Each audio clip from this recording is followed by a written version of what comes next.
Hello guys. Kagigising lang natin guys. Day off natin no.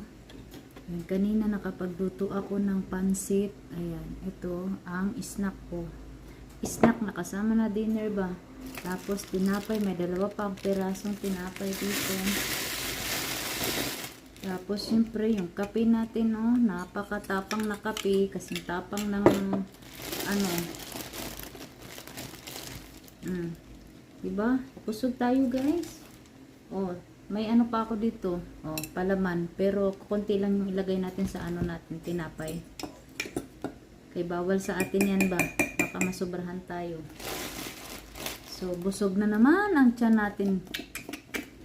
Busog na naman.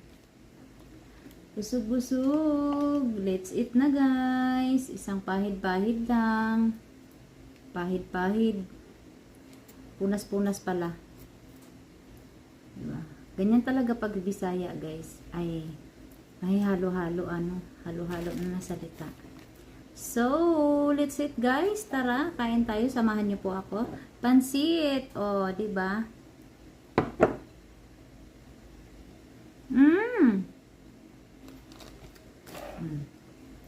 Pansitan dito sa ano. Kikiam.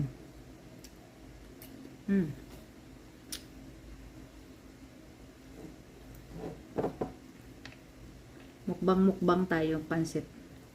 Itong pansit na to guys ay matabang. Kay walang asin. Hindi man natin nilalagyan ng asin. Bawal sa atin yung asin. Kaya guys, kayo guys na alam nyo may karamdaman yung mga ano nyo, sipmura, yan sa mga ano natin. Kailangan natin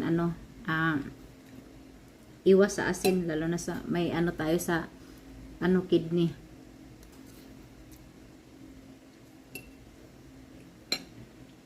Sobrang sarap. Busog na naman ako ngayon.